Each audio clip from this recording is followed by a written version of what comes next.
E aí, gente, tudo bem? Sejam muito bem-vindos a mais um vídeo do Parabólica. Eu sou o Pedro Renó, professor, tô roucão aqui, ó. Mas vamos lá. Professor aqui do Parabólica e hoje é dia de História do Brasil para a gente falar da Sociedade do Diamante. É isso mesmo que vocês ouviram, desculpem a voz mesmo, estou saindo de um resfriado.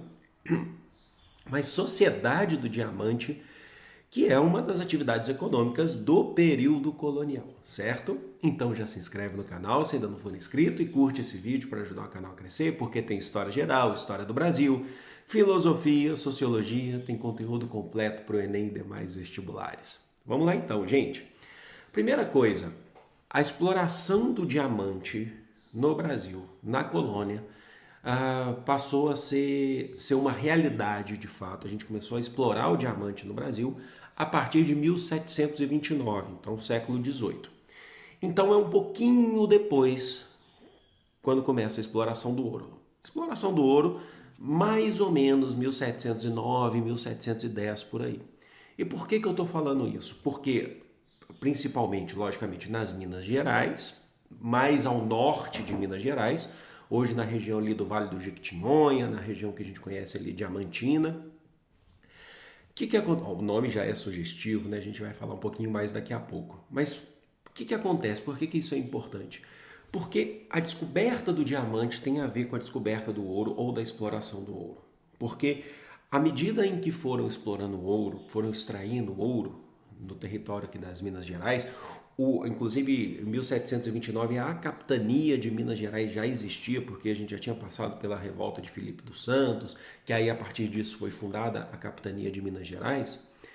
A partir desse momento, os exploradores eles foram entrando cada vez mais no território no Brasil, que é o interior do Brasil, logicamente isso não é o litoral, e isso não é demérito nenhum, que fique claro, mas foram entrando no interior do Brasil até encontrar o diamante. E há quem diga que um dos primeiros que encontrou foi um cara chamado, um explorador, né, chamado de Bernardo da Fonseca Lobo.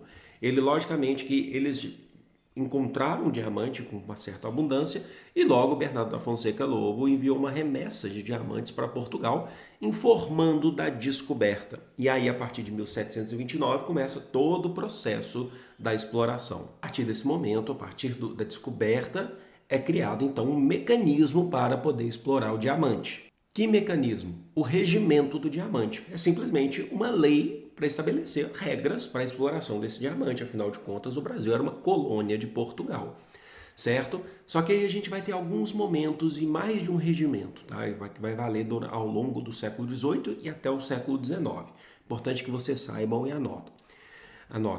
De 1730 a 1734, um período bem curto mesmo, o que a gente vai ter nesse processo? A gente vai ter um processo de exploração do diamante, né, a partir da descoberta do diamante, que Portugal vai cobrar dois impostos fundamentais para quem encontrasse diamante.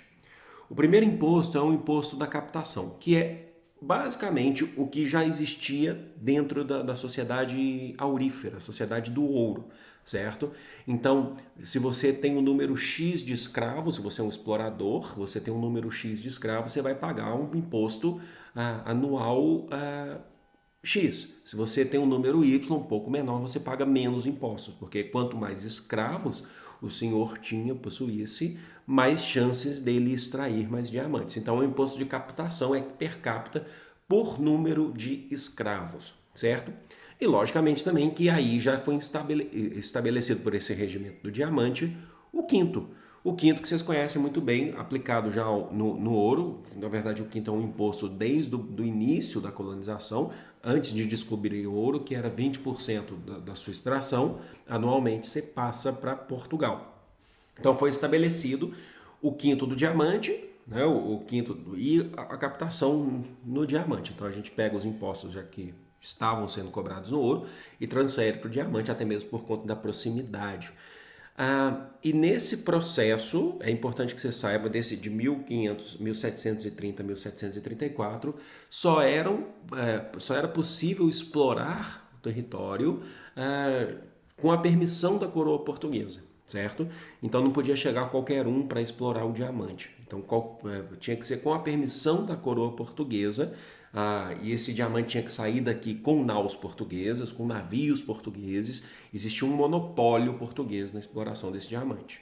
E aí a questão da administração e da logística foi se aprofundando. Em 1734, por que eu estou com 1500 na cabeça? Em 1734, data importante, é criada a Intendência dos Diamantes. Prestem bem atenção. O que é a Intendência dos Diamantes? Ela equivale ao que a gente conhece na sociedade aurífera de Intendência das Minas do Ouro. Vai ser a casa, a instituição de Portugal, instalada na colônia, responsável por cobrar e fiscalizar os impostos, esses impostos que a gente está falando.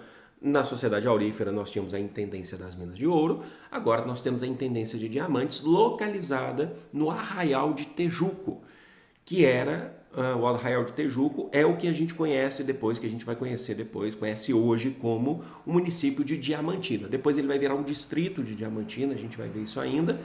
Tem um caminhão passando, estou gravando na sala, né? Então, e aí a gente vai conhecer depois como o município de Diamantina, certo? E o que acontece? A exploração do diamante de 1730 a 1734 foi exaustiva, gente. Olha só, diamante, o que se tinha de conhecimento de diamante no período, principalmente vinha da Ásia. A África, inclusive, é a partir do século XIX, tá? Então você vinha da Ásia, regiões como, por exemplo, a Índia, né, diamantes. Mas era um produto muito raro, ainda é um produto muito raro, eu sei. Mas naquele período, e o diamante, você fala assim, para que esse diamante, essa pedra bruta, né, essa duríssima, né, do diamante? Principalmente adorno, né, que enfeitava a nobreza, e a burguesia passou a ter muito interesse na Europa no período também. Isso bem antes, até mesmo na Idade Média você já tinha essa questão. Só que foi tão exaustiva a exploração durante esses 4 primeiros anos, de 1730, agora estou com 1900 na cabeça, 1730 a 1734, que saiu muito diamante aqui do Brasil, rumo à Europa, logicamente com Portugal, com Portugal no comando. Só que, logicamente, que também existia contrabando. Quando você descobriu, assim como tinha um contrabando no ouro, então o contrabando no diamante era muito, muito grande. Não só portugueses vinham para explorar o diamante, então tinha gente de diversas nacionalidades chegando para explorar o diamante. O que fez com que o preço do diamante na Europa caísse. Por quê? Porque era tanto diamante chegando, você tinha um fluxo de diamante tão grande chegando na Europa por conta do Brasil, que ele começou a ter perda de valor. Ele começou a ter perda de valor. Você fala um diamante, uma coisa rara que só tinha na Índia até então, de repente descobre em Minas, começou a perder valor na Europa, o valor começou a cair. E aí você tem uma preocupação da coroa portuguesa por conta disso, porque assim ela não vai lucrar. Então o que Portugal faz? A partir desse momento, dos próximos 5 anos que a gente vai ter aí, basicamente, Portugal, a partir de 1500 e 1734, Portugal vai fechar a exploração do diamante nos próximos 5 anos. Como assim? Só entra, por exemplo, na região de diamante, quem é permitido mesmo por Portugal, só que a exploração, a extração do diamante, ela vai estar proibida. Por quê? Para reduzir a exploração, para reduzir o fluxo na Europa, para o diamante subir de preço novamente. Então, a partir desse momento, lá o que a gente falou do Arraial de Tejuco, Portugal vai delimitar o território onde é explorado o diamante e vai definir um distrito, o distrito de Diamantina. Olha só, dentro desse distrito não entra ninguém para explorar, porque a gente não pode mais explorar diamante em abundância porque o preço está caindo. A gente tem que reduzir a venda do diamante na Europa para o preço começar a subir de novo para a gente lucrar melhor, entenderam? Ok, mas esses 5 anos passaram. Então, a partir de 1739, um período grande agora longo, que vai durar de 1739 a 1771, é um período já maior, Portugal vai ter que estabelecer um novo sistema para a exploração do diamante. A gente precisa voltar a explorar esse diamante, mas a gente precisa estabelecer um sistema que não permita mais esse contrabando, que gente explorando demais, para esse preço não cair. Então, qual que vai ser o sistema? A gente vai ter agora um sistema baseado em contratos, que também já foi utilizado na sociedade aurífera, que é o seguinte: há os contratantes, os exploradores contratantes que vão chegar na região da Diamantina com permissão de Portugal, e eles vão assinar um contrato com Portugal basicamente por 4 anos. Nesses 4 anos você consegue lá um lote, uma região, onde você vai ter o direito de explorar o diamante naquela região por 4 anos. Se Portugal viu que está produtiva a sua exploração, você está fazendo tudo direitinho, você está pagando os impostos que Portugal almeja, tudo bem, você renova esse contrato por mais anos, entendeu? Então esse contrato, ele, ao longo do tempo, ele pode variar. Portugal pode fazer mais por outros contratos dentro de contratos, estabelecendo novas metas. Então era uma forma que Portugal tinha de fiscalizar para evitar o que a gente vai chamar aí dos exploradores independentes, que não eram permitidos, aqueles que não tinham contratos, que no conceito eles chamavam de garimpeiros, tá? Então os garimpeiros eram independentes, que não tinham contrato com Portugal, eles não eram contratantes, e eles chegavam explorando. Continuaram a existir? Continuaram a existir. Só que você tinha que andar com aquele papel, você tinha que mostrar sempre para os fiscais da Intendência dos Diamantes que você era permitido naquela região. Então, esse processo de contrato durou de 1739 até 1771. Então, basicamente, você está dando aos particulares, esses contratados, esses contratantes, na verdade, eram exploradores particulares, mas que tinham direito de explorar a terra, certo? E aí eles pagavam os impostos para a coroa portuguesa. Só que, como eu falei para vocês, durou um pouco mais, mas em 1771 o sistema de contratos é extinguido. E aí é criado um novo processo, que a gente vai chamar de extração real. Vai durar então de 1771, a extração real, até 1832, até o período que o Brasil ele já tinha se tornado independente nas mãos de Dom Pedro I, da elite brasileira. A gente vai ter exploração de diamante. Logicamente que vai reduzir muito, logicamente, no século XIX, mas a gente vai continuar tendo. E o que seria essa extração real? É simples. Você tira agora desses contratantes, desses particulares, e agora você joga nas mãos da coroa. A responsabilidade da exploração está nas mãos da coroa. É a coroa agora que vai mandar as pessoas para poder explorar o diamante, certo? Então a gente chama de extração real. Ou real extração também, você pode chamar. Agora, isso, qual que é o contexto? A gente está vivendo nesse período, o contexto é muito importante agora, anotem bem isso, da Era Pombalina. O que é a Era Pombalina? É um período onde Portugal, o rei de Portugal era Dom José, e a gente vai ter as ações principais feitas pelo ministro de Dom José, que é o Marquês de Pombal. Então por isso que a gente chama de Era Pombalina. A Era Pombalina antecede aí o período joanino, né? O período de Dona Maria I.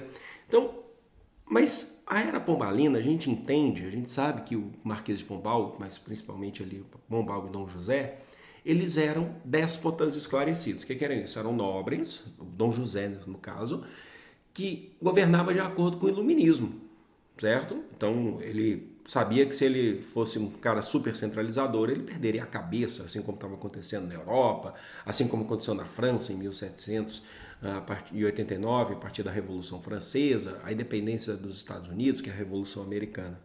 Só que o que vocês precisam entender é que essa Era Pombalina é no conceito europeu. Eles são déspotas esclarecidos ou iluministas, que a gente chama que é um rei falso, medroso, né? Para não perder a cabeça. Isso em Portugal. Na colônia, a exploração continua, até aumenta para manter, inclusive, as reformas feitas na Europa.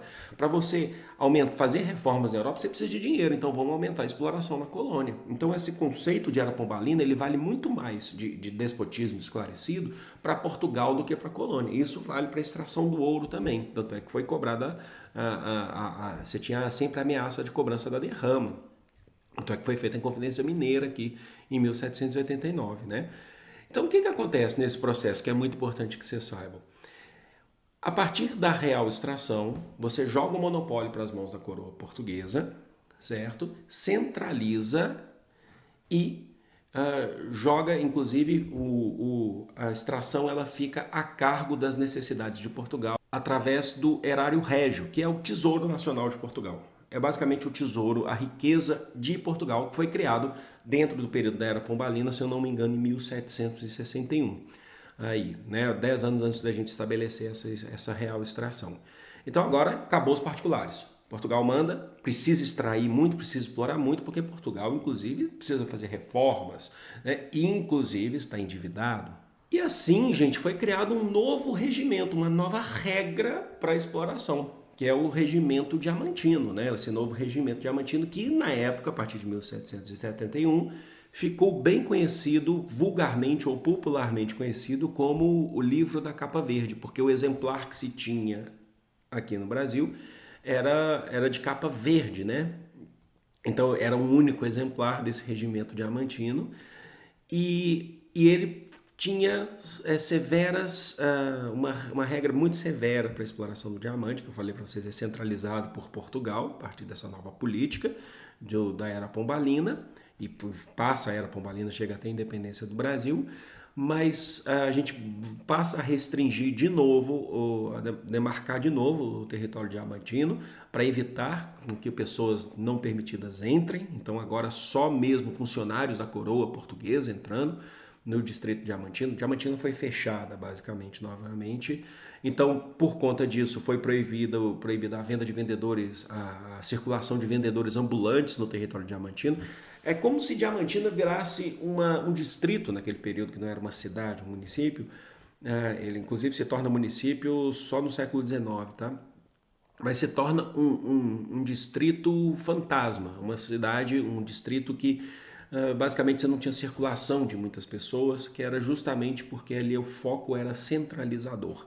Então era comum você ter, inclusive, escravos e ex-escravos que eram vendedores ambulantes nas ruas, que vendiam o excedente dos senhores ou que eram livres e tinham essa atividade como uma forma de sobrevivência, foram proibidos. Diamantina virou um distrito só para exploração, exclusivamente para exploração, e basicamente, o Portugal tentou trabalhar com a ideia de que Diamantina não teria alma, não teria mais uma atividade cultural. Quando eu falo cultural, seria um cotidiano maior além da exploração do diamante, entenderam? E se você fosse pego ali na região, inclusive, que era a região que tinha diamante, contrabandeando, se ainda existissem, fossem pegos os famosos que a gente falou aqui, os garimpeiros, né, que seriam os independentes, ilegais, que ainda continuavam tendo, eles recebiam severas punições, inclusive chegando à pena de morte, entenderam? Bom, então a gente vê aí que o mundo, né, essa ideia da sociedade do diamante, que durou então vamos colocar aí, de 1729, com a descoberta das primeiras entregas de diamantes para a coroa portuguesa, até 1832, 33, as datas não são muito precisas, mas a gente tem pouco mais de um século de exploração de diamantes e eu digo a vocês, a estimativa é que nesse período de um pouco mais de um século, cerca de 4 milhões de quilates de diamantes foram extraídos da Diamantina. Então, foi uma atividade econômica importante para Portugal, ainda mais passando por um período de reformas em Portugal, que é o período aí, a Era Pombalina. Então tá aí dada a sua importância, certo? É mais uma atividade econômica na exploração aí no território brasileiro. Bom, espero que vocês tenham curtido, espero que vocês tenham gostado. Desculpem mesmo esse meu resfriado, é resfriado, tá? Fiquem tranquilos. Bom, até então eu acho que estou me cuidando muito bem. Eu vou ficando por aqui. Eu amo vocês de todo o coração do mundo. Um grande beijo. Fui!